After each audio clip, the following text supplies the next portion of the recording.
आप सबन को राधे राधे। तो मेरे ठेठ देहाती चैनल पर आप सभी का स्वागत है। तो कई बार हमारी ज़िंदगी में ऐसा होता है कि सब कुछ सही सही चल रहा होता है और हम अपने जीवन में बहुत खुश रहते हैं, बहुत सारे सपने चुनते हैं। इनमें से कुछ सपनों को लक्ष्य बना उन्हें एक एक उम्मीद से मेहनत के फंदे बनाकर खूबसूरत डिज़ाइन में बुनते चले जाते हैं और अचानक से ज़िंदगी में एक ऐसा मोड़ आता है, सपनों के साथ हमारी आत्मा, हमारा अस्तित्व सब कुछ चूर चूर हो जाता है और आंखों के सामने अंधेरा छा जाता है, सामने मौत खड़ी दिखाई देती है और खुद की मौत से ज़िंदगी को खींच कर लाना, फिर खुद को संभालना, दुनिया के ताने उल्हाने सुनकर टूटे बिखरे सपनों के साथ खुद को समेटना। तो भगवान ना करे कोई इस तरह से बिखरे, लेकिन जो इस तरह से बिखर कर निखरते हैं ना, तो साहब इनके कमाल को तो सभी सलाम करते हैं। तो आज हम जानेंगे ऐसी ही महिला के बारे में जिन्होंने ऐसे समय में खुद को संभाला और अपने सपनों को पूरा किया जिस समय इंसान एकदम टूट चुका होता है, और वो भी मात्र 16-17 साल की उम्र में। और अभिनय जगत में, एक्टिंग में भी इन्होंने अपने पूरे आत्मविश्वास और ऊर्जा के साथ में परचम लहराया।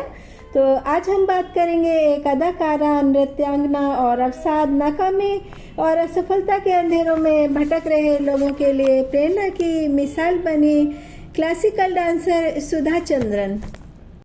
तो सुधा चंद्रन का जन्म 27 सितंबर 1964 को कन्नूर के केरल जिले में हुआ था और बचपन से उन्हें नृत्य से बेहद लगाव था और उन्होंने भरतनाट्यम एवं अन्य शास्त्रीय नृत्य शैलियों में अभ्यास किया। और तभी एक दिन उनके जीवन में एक ऐसा मोड़ आया कि वो एक दुर्घटना में गंभीर रूप से घायल हो गई और दुर्भाग्यवश उनका एक पैर काटना पड़ा।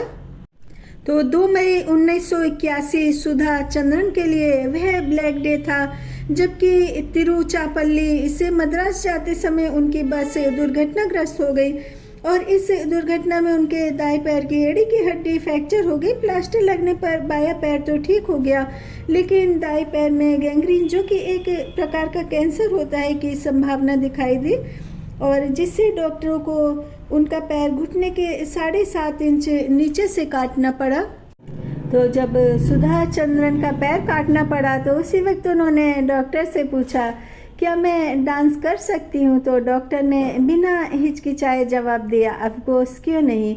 और इंग्लिश की कोचिंग लेने वाली नीतू मैडम, जो कि कंपटीशन एग्ज़ाम के लिए बच्चों की कोचिंग लेती हैं और उनके कई सारे वीडियो मैं रील पर भी देखती हूँ, तो उन्होंने बच्चों को एग्जाम्पल देते हुए उनके एक्सीडेंट के बारे में और जो उन्होंने डॉक्टर से कहा क्या मैं डांस कर सकती हूँ, तो बच्चों को समझाया कि बच्चों को भी इसी तरह से सोचना चाहिए, अपने आप से सवाल करना चाहिए कि क्या मैं एग्ज़ाम की तैयारी कर सकता हूँ, इसमें सफल हो सकता हूँ। तो उनको खुद ही आंसर और खुद ही क्वेश्चन करना चाहिए, क्योंकि जब बच्चे खुद ही अपने टीचर बनेंगे, खुद ही स्टूडेंट बनेंगे, तो वो अपने जीवन में ज़्यादा सक्सेस हो पाएंगे। क्योंकि अपनी सुनने से हमारे अंदर ज़्यादा कॉन्फिडेंस आता है, लेकिन अपनी सुनने का ये मतलब नहीं कि हम कुछ गलत डिसीजन लें या फिर गलत सोचे। तो उसके लिए खुद से ही सवाल करें, खुद से ही जवाब करें।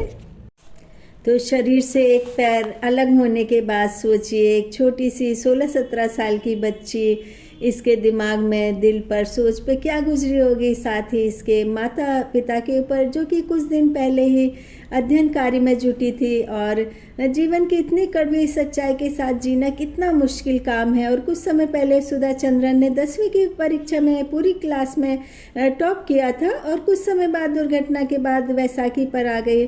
और जब ये कृत्रिम पैर के सहारे डांस करती थी तो सुधा चंद्रन के पैर में असहनीय पीड़ा होती थी और आज भी ये इसी पैर के सहारे डांस करती हैं।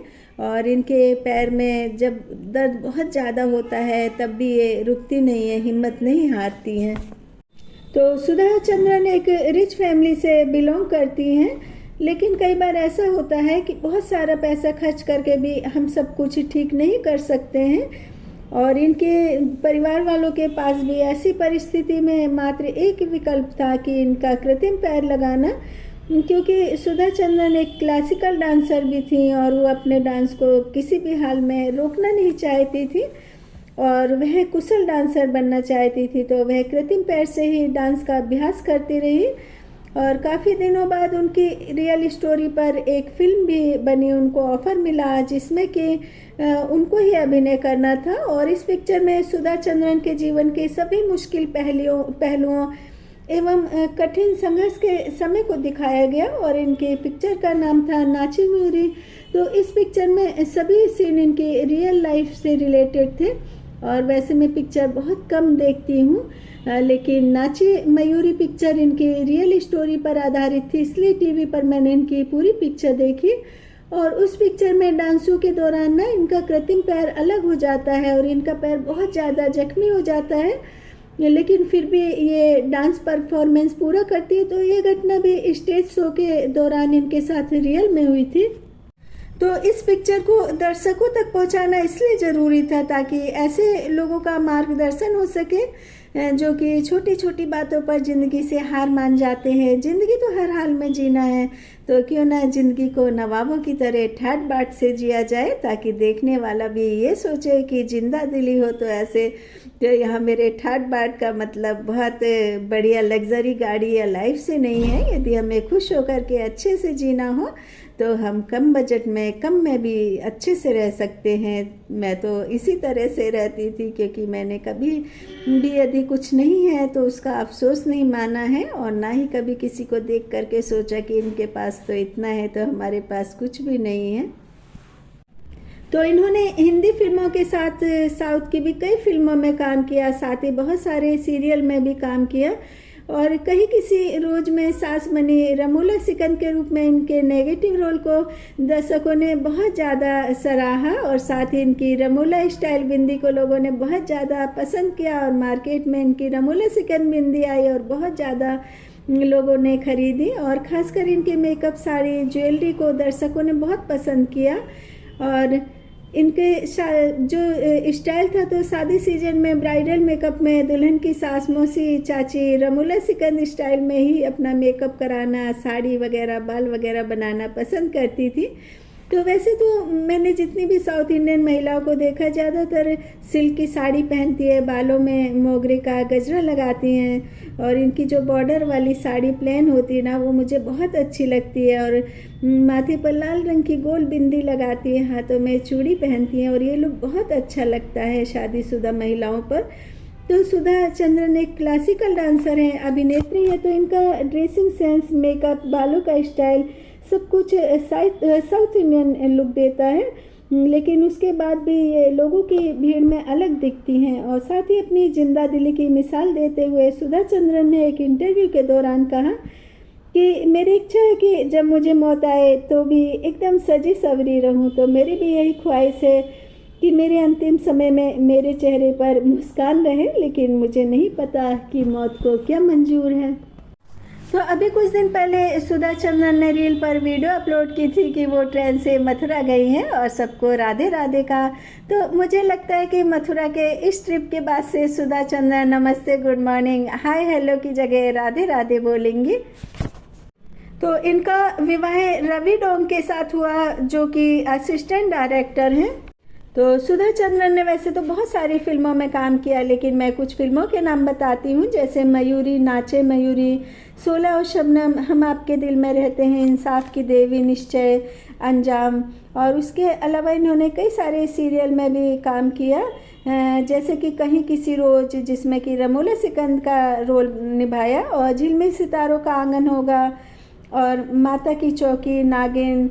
और नागिन के एपिसोड तो ख़त्म ही नहीं होके दे रहे, पता नहीं कब तक चलेंगे, लग रहा 100 सेंचुरी मारने वाले हैं। और सोनी टीवी, हिना में सुल्ताना की भूमिका, और क्योंकि सास भी कभी बहू थी में भी इन्होंने नेगेटिव रोल निभाया, और विष्णु पुराण जैसे कई धारावाहिक में रोल निभाकर एकदम अपना नाम कमाया। और सुधा चंद्रन के जीवन का संघर्ष, हिम्मत, सफलता, अपने लक्ष्य पर डटे रहने का जुनून असंख्य लोगों के जीवन की प्रेरणा बना, और भारत के सर्वश्रेष्ठ क्लासिकल डांसर के रूप में इनकी पहचान बनी। और राष्ट्रीय पुरस्कार से भी इनको नाचे मयूरी पिक्चर में सम्मानित किया गया। तो मेरा ऑडियो पसंद आया हो तो लाइक, सब्सक्राइब करना ना भूलें। राधे राधे।